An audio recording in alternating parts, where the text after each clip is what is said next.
Welcome to Drive 615. Let's go for a drive.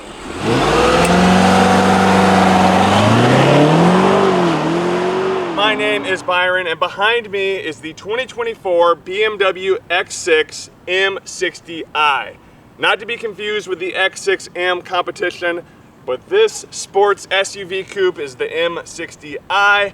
The M in that stands for increased power, increased performance. The 60 is the numeric nomenclature for the S68 V8 engines that they put in these vehicles. I've had it for the past week as a press loan from BMW, where I've been driving it thoroughly, daily driving it around town to work, and getting to know it inside and out. Exterior color of this vehicle is Tanzanite Blue to Metallic. An absolutely gorgeous color. It's a bit overcast right now, but as you can see here in the direct sunlight, you get a lot of that metallic flake and sparkle.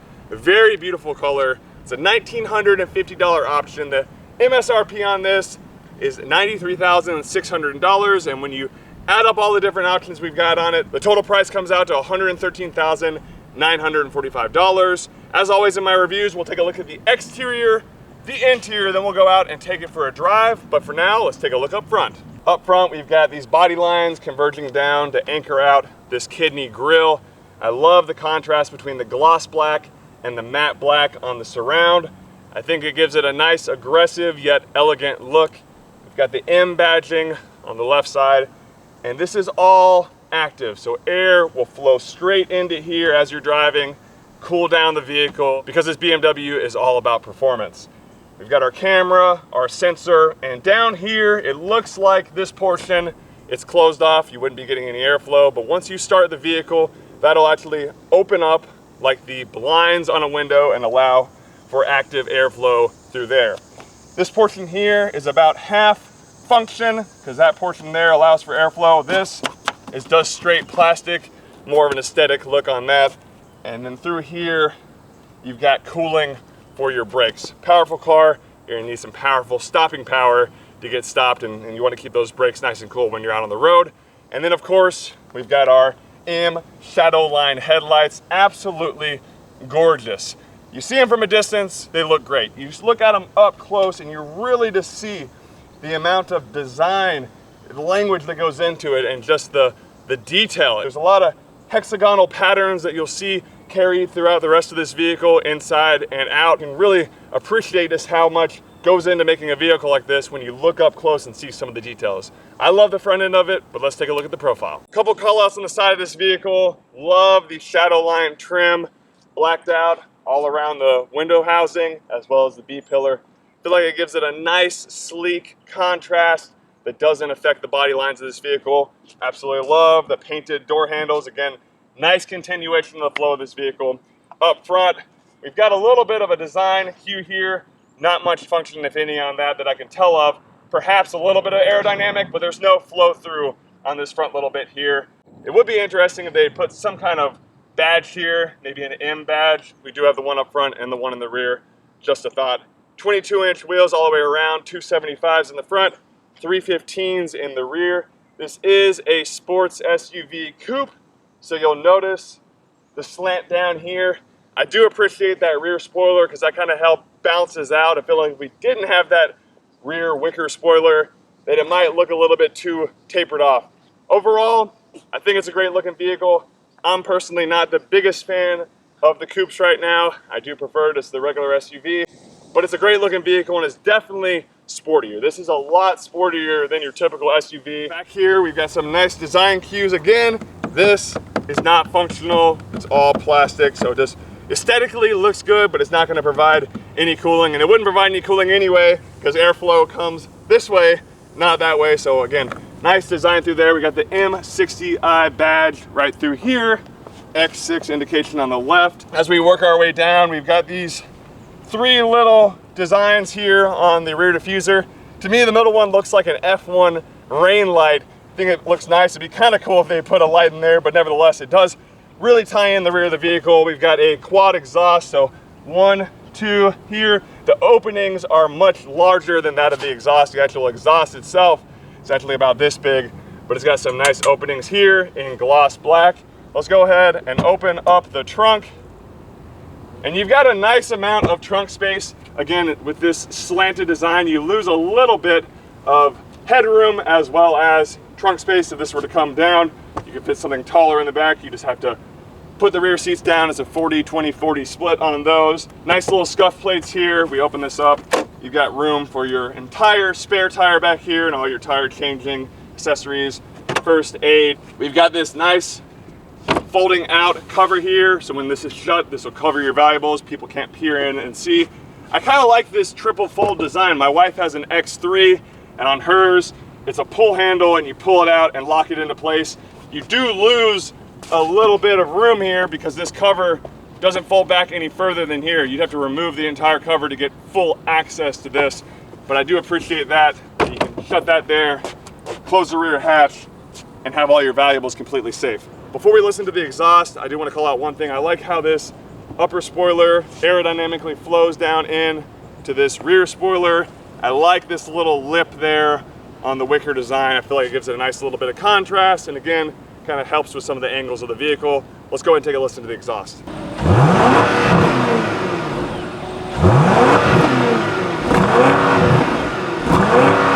Not the loudest when you're just sitting still in a parking lot, but when you're out on the road driving under load, doing more spirited driving, you definitely get some more throatiness out of that exhaust. You get a little bit more pops, a little bit more burbles. It's definitely a good sounding vehicle. Let's go ahead and take a look at the interior. I'll highlight some of the options this vehicle has, as well as some of the things that I have enjoyed over the past week. Start off with this Tartufo Merino leather interior. That's a $1,950 option. Absolutely gorgeous. Look at this detail on the cross stitch and ventilation perforation throughout the entire seat. Beautiful. This does have the carbon fiber interior trim, which you can see there on the door panel, as well as all the way along the dash and through the center console portion here. That is only a $350 option. That is the best option you can get in this vehicle. For the money, get that all day, every day, please. If we work our way down through here, you can see on the shift knob, we've got that in glass, as well as the start stop button. Take a look at the detail and angles on that glass knob. This in combination with the gesture control, that is a $1,850 option as a part of the executive package. We've got the leather dashboard option. I love the look of that, especially with that stitch running along the seam through there. We've got the Bowers and Wilkins sound system. Sounds incredible. So work our way down through here. You see there's tons of angles, like I mentioned, up front with those headlights. Those angles are just continued throughout this entire vehicle. Now this portion here, very angular. This is how you can control your vents. Turn it left or right to open it, up or down to control it. But this whole middle section here is just simply design. It's got that same angular design as the glass control right there. Doesn't serve a purpose necessarily because the air comes out on the top or the bottom. It might have been more interesting, or it might have been more airflow if this was opened up a bit more. It's very, very thin, but nevertheless, this is how it's been designed. Now, I wish there were some more hard buttons here. These buttons are to skip forward or backwards on a track, turn the volume up or down, and this, your hazards, and then the max airflow for the front and rear. I kind of wish there were a few different buttons here. Now, you get the buttons down through here to change your drive modes and to do some of your traction control features, parking, and then this is how you can control this center screen up through here. But with gesture control, look at this. If I go like that, that's how you turn it up. Or you go like this, that's how you turn it down. There's a few other things you can do with that as well. For the most part, it worked really well. You kind of have to be in line, and I think the vehicle will get used to you the more you drive it. I only did it a few times while I was driving the vehicle. Love the tricolor color wave on the cross stitch around the steering wheel. I love the M badge down here. Always nice when manufacturers put something here because a lot of times this is just wasted space. But to put the M logo there looks fantastic. I was not the biggest fan of the paddle shifters. They are steering wheel mounted, so they turn when you turn the steering wheel, but they're made out of a plastic material, and they've got a little bit of a lip on the backside. I'm not sure if you can see right there. If you're a tactile person and kind of like the feel of things, you're either gonna love or hate this car. I didn't love the feeling of that because I kind of feel like I just wanted to rub my fingers on the lip of it there. Sometimes you get cars where they've got, you know, big metal paddle shifters with ridges on the back. This is smooth on the back and a plastic feel on the paddle shifters, but a lot of times probably you won't be paddle shifting. You'll just be driving this vehicle in sport mode, which you can change right here on that or pressing this button. But nevertheless, those are my impressions on that. This is what the key fob looks like. Very simple on the front and rear, but you do have that tricolor design there, which I think looks great. I love the carbon fiber again. If we open this up, this is where you've got your wireless charging for your phone. USB through here. Interesting choice. A lot of times that USB-C is what they move to, but that is actually inside here. So you've got your USB-C right here. Decent amount of room in here. You can probably fit a couple water bottles, but it's not as big as it looks. When you look at it from here, it looks pretty big and deep, but when you actually open it up, in reality, it's not huge, but you can still fit some stuff in there or in the side pockets. Let's take a quick look at some of this, then we'll hop in the rear. We've got a 12.3-inch instrument cluster. I'll go ahead and start the vehicle. You can customize that and change the view that you're seeing by pressing these buttons. If you want to go to the heads-up display, you can change that. If you want to change the content, they've got augmented reality that you can actually view in the center portion there. A whole bunch of different options to customize this to make it unique to you. And then on the 14.9-inch central information display, this is on a curved display. Very responsive. You can scroll through here. Now, I've described in the past some of these feeling kind of buttery or smooth. This one's probably on a scale from 1 to 10, 10 being the most buttery smooth and 1 being nothing. I'd say it's probably about a 7. So it feels good, but I felt ones that feel a little bit softer, so to speak, but it's very responsive. You can obviously do the voice controls and then again the gesture controls as well.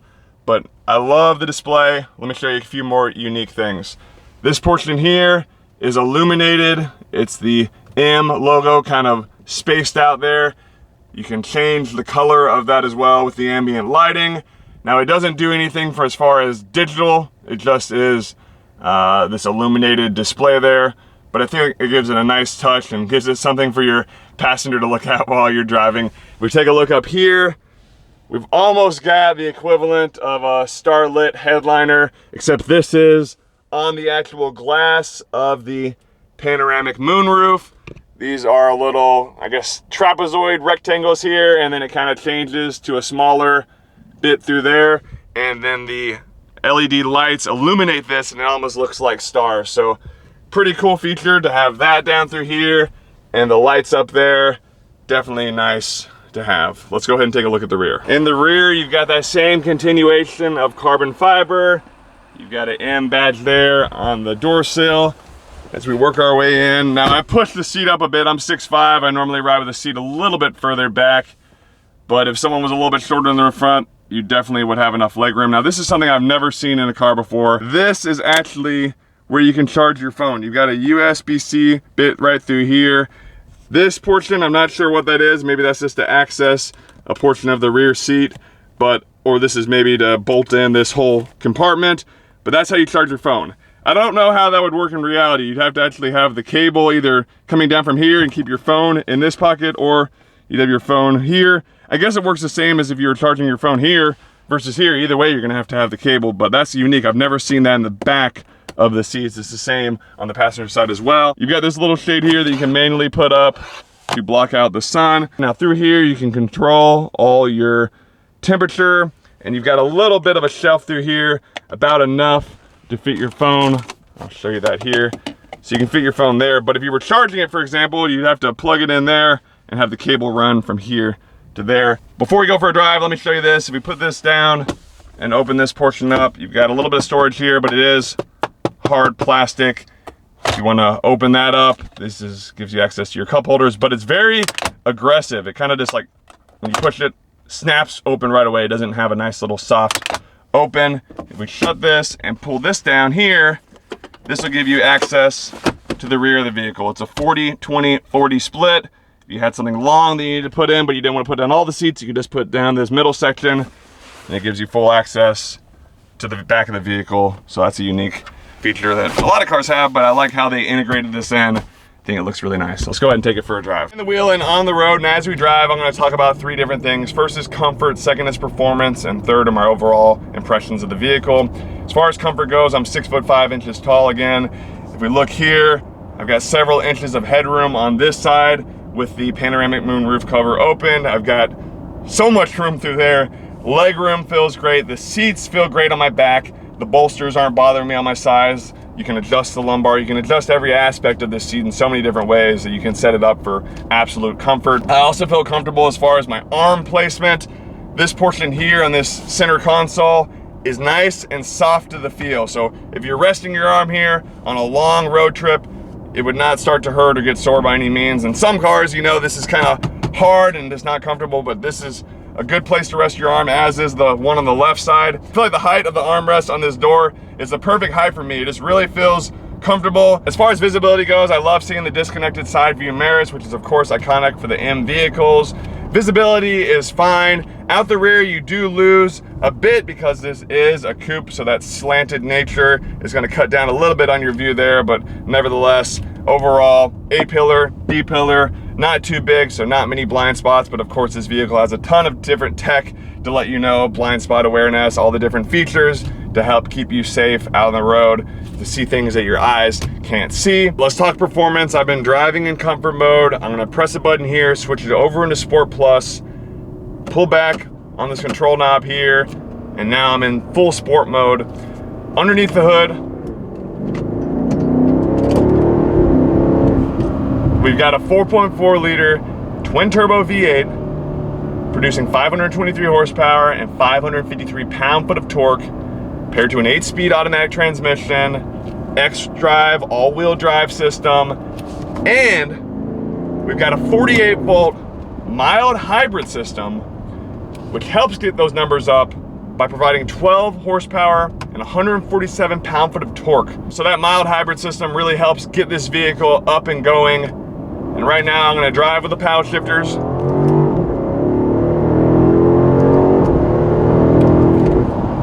Oh my Lord. This car is very fast, but just with the sheer size and weight of it, you don't realize exactly how fast you're going until you look down at the speedometer. Without being too self-incriminating, the entire week I've been driving this, I've been driving nearly double the speed limit without even realizing it. Not on the interstate, but just on residential roads. I'm driving and it's just so smooth and powerful, and the speed gets up there so quick that you don't even realize that you're going 20, 30, 40, 50 miles an hour over the speed limit and not even realize that you're going that fast. The speed that I'm going right now, I feel like I'm going 70. In reality, I'm going a lot faster than that. But just with how smooth this car is, you don't realize that you're getting up there in speed. It knows what gear to be in and when to be in it. This car feels way faster than 523 horsepower. I think it's got to be in part with that electric motor, that 48-volt mild hybrid system that just really helps put that power down, because it just is incredibly fast. It tops out at about 6,500 RPM.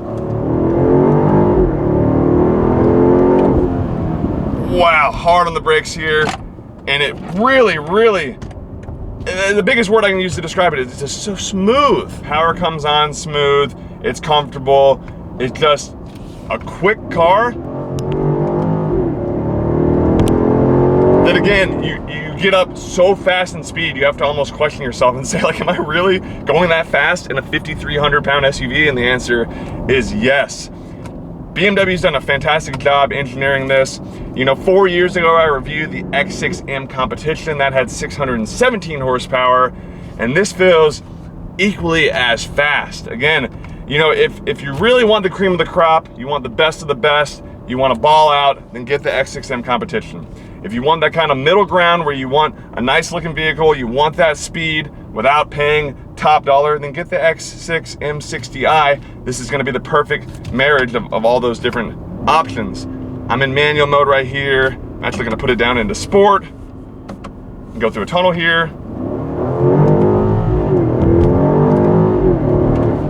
So with the dynamic handling package, it includes the adaptive M suspension and active roll stabilization, which is what makes this vehicle so comfortable going around corners. You can really hit them at speed and not feel like you're top heavy or anything like that, which typically is the problem in SUVs. You always feel like you're going into corners and you're gonna roll over, but this really helps combat that and just offset it with the different suspension settings. The exhaust sounds good. It's not overbearing by any means, you know, which is probably pretty good if you don't want to annoy those around you. It sounds good on the inside of the vehicle for sure, and you can hear some down pops, but on the exterior, it's definitely not that loud. As it sits, it sounds good.